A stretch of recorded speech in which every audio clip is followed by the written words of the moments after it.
Merci pour tes bontés, pour la grâce que tu nous accordes d'être là.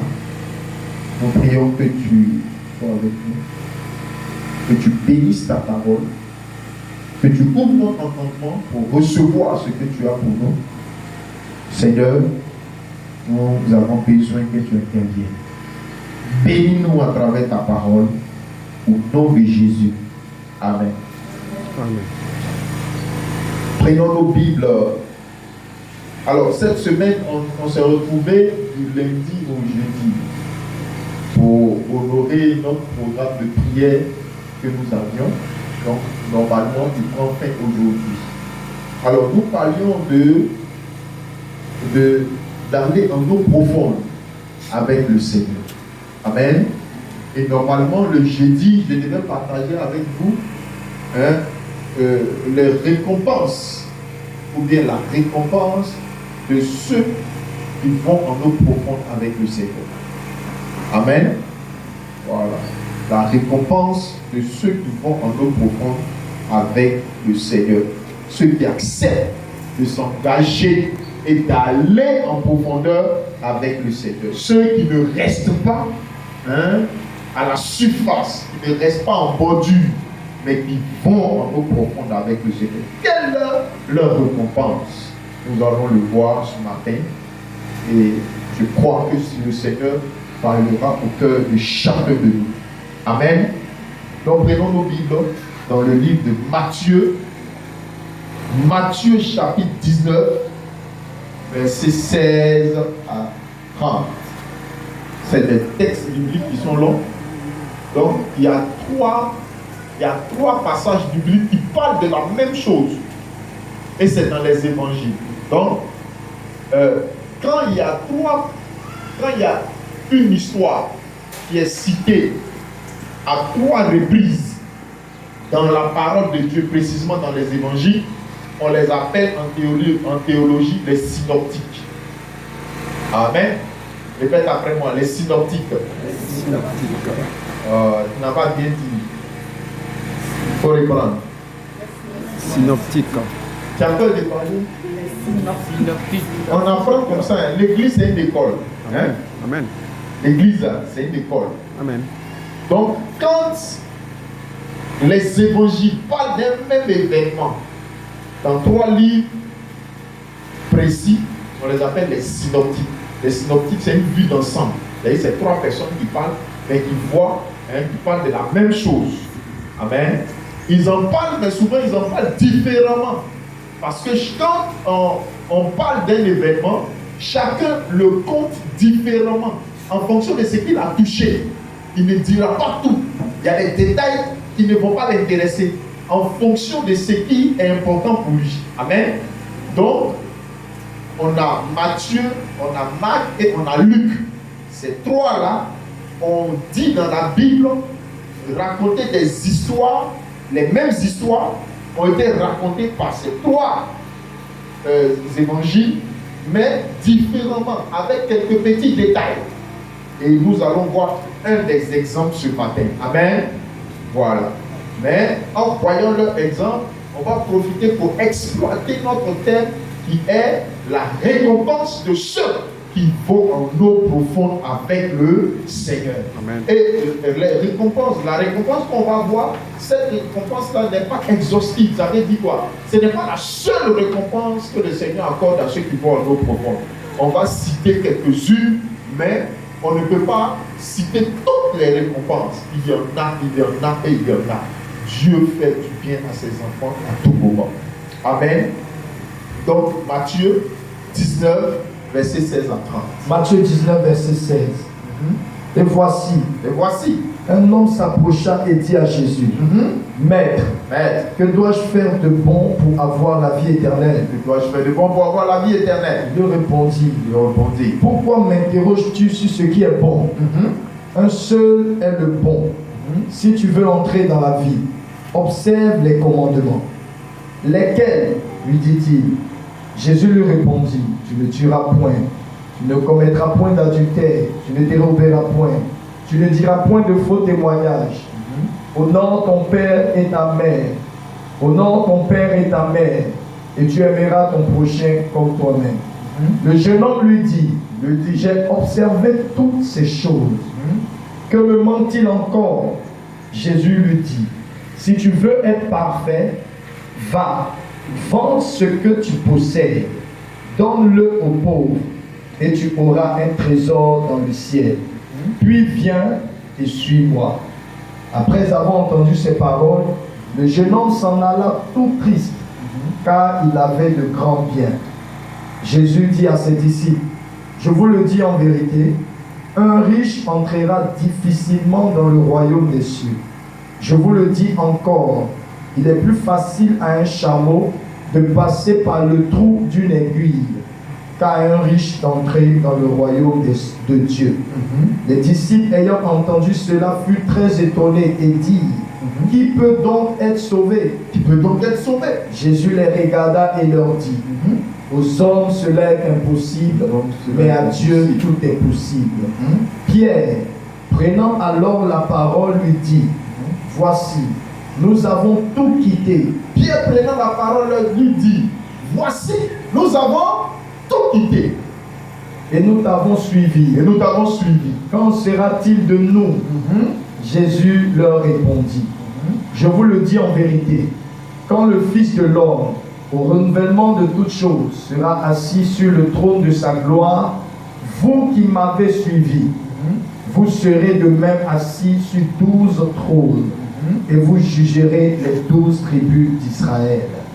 Et quiconque aura quitté à cause de mon nom, ses frères, ou ses sœurs, ou son père, ou sa mère, ou sa femme, ou ses enfants, ou ses terres, ou ses maisons, recevra le centuple. Recevra quoi? Le centuple. Et héritera la vie éternelle. Plusieurs des premiers seront les derniers, et plusieurs des derniers seront les premiers. Amen. Amen. Lisons Marc. Allons-y. On a dit les évangiles, donc les synoptiques, c'est ça? Donc ils sont en 3. Donc on va lire 3 passages. Écoutez très bien et suivez bien. La même histoire sera racontée par 3 personnes, mais de façon différente. La même histoire, mais de façon différente. Suivez très bien, vous verrez que ce sont des détails qui vont changer. Donc allons-y dans Marc. Après Matthieu, c'est Marc qui en parle. Marc chapitre 10, verset 17 à 31. Marc chapitre 10. Car Jésus se mettait en chemin. Donc, comme Jésus se mettait en chemin, un homme accourut et se jetant à genoux devant lui. Bon maître, lui demanda-t-il, que dois-je faire pour hériter la vie éternelle? Jésus lui dit, pourquoi m'appelles-tu bon? Il n'y a de bon que Dieu seul. Dieu seul. Tu connais les commandements. Tu ne commettras point d'adultère, tu ne tueras point, tu ne déroberas point, tu ne diras point de faux témoignages, tu ne feras tort à personne. Honore ton père et ta mère. Il lui répondit, maître, j'ai observé toutes ces choses dès ma jeunesse. Jésus l'ayant regardé l'aima et lui dit, il te manque une chose, va, vends tout ce que tu as, donne-le aux pauvres et tu auras un trésor dans le ciel. Puis viens, suis-moi. Mais affligé de ces paroles, cet homme s'en alla tout triste, car il avait de grands biens. Jésus, regardant autour de lui, dit à ses disciples qu'il sera difficile à ceux qui ont des richesses d'entrer dans le royaume de Dieu. Les disciples furent étonnés de ce que Jésus parlait ainsi. Et reprenant, il leur dit, mes enfants, qu'il est difficile à ceux qui se confient dans les richesses d'entrer dans le royaume de Dieu. Il est plus facile à un chameau de passer par le trou d'une aiguille qu'à un riche d'entrer dans le royaume de Dieu. Les disciples furent encore plus étonnés et ils se dirent les uns aux autres, qui peut être sauvé? Jésus les regarda et dit, cela est impossible aux hommes, mais non à Dieu, car tout est possible à Dieu. Pierre se mit à lui dire, voici, nous avons tout quitté et nous t'avons suivi. Jésus répondit, je vous le dis en vérité, il n'y a personne qui, ayant quitté à cause de moi et à cause de la bonne nouvelle, sa maison ou ses frères, ou ses sœurs, ou sa mère, ou son père, ou ses enfants, ou ses terres, ne reçoivent au centuple présentement et dans le ciel. Si, présentement dans ce siècle-ci, des maisons, des frères, des sœurs, des mères, des enfants et des terres avec persécution. Et dans le siècle à venir, la vie éternelle. Plusieurs des premiers seront les derniers et plusieurs des derniers seront les premiers. Luc chapitre 18, verset 18 à 30. La même histoire dans le dernier livre des Synoptiques. Luc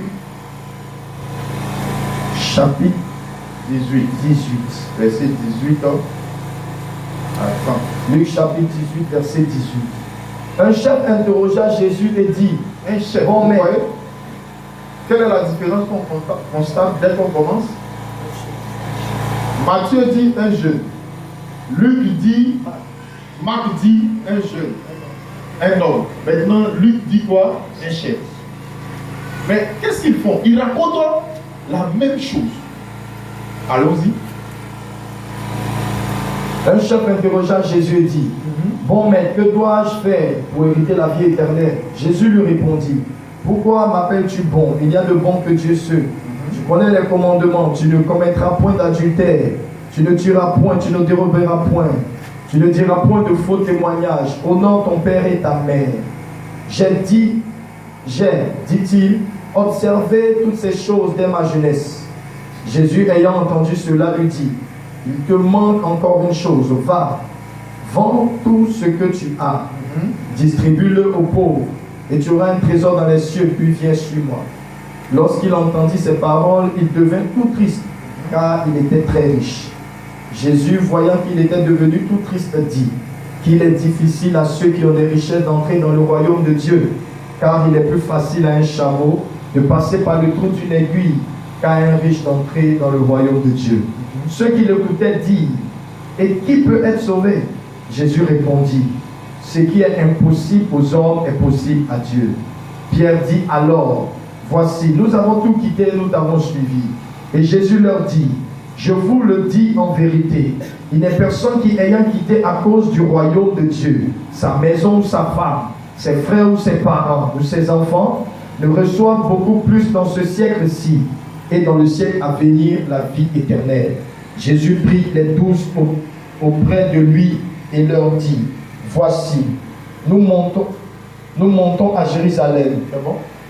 Merci. Amen. Alléluia. Amen. Donc, on a pris le temps de lire la même histoire dans les 3 livres. Et ce qui, moi, va m'intéresser ce matin, c'est la question de Pierre. Amen. Pierre et ses amis, ses condisciples, ceux qui marchaient avec Jésus, ils avaient tout laissé. Quand Jésus a dit viens, ils sont venus. Et ils ont fait quoi? Ils ont tout laissé. Et ils ont commencé à marcher avec Jésus. Quand Jésus a commencé son ministère, il avait quel âge? Je parle aux chrétiens. Quand il a commencé le ministère? Voilà. Il a commencé le ministère à 30 ans. Et il est mort à quel âge? 33 ans. Donc 30 ans, 33 ans, ça fait combien d'années? 3 ans. Donc il a exercé son ministère pendant 3 ans. Amen. Donc les gens là, qu'il a recruté, Matthieu, il a pris derrière un pot. Pierre, il les a pris auprès de leur papa. Et les Pierre, c'est des pêcheurs. Ils vont à la pêche. Et les fils de Zébédée, vous vous rappelez? Il a dit, quittez la pêche là. Venez, je vais vous faire pêcheur d'or. Et ils ont laissé des pères de famille. Ils ont laissé. Ils ont commencé à marcher avec Jésus. Ils ont commencé à le suivre. Il a commencé à parler de Dieu, du royaume de Dieu. Et ils ont commencé à le suivre. Ils vont en Galilée, ils vont à Capernaum, ils vont ici, ils vont là-bas, ils guérissent les malades, ils sont contents. Mais en temps, ils ont laissé femmes, enfants, tout ça. Ils ont laissé le travail. Ils ont tout laissé. Et ils sont en train d'aller avec Jésus et aller avec lui en non profond. Ça fait 3 ans. Ils sont en train de marcher le type là.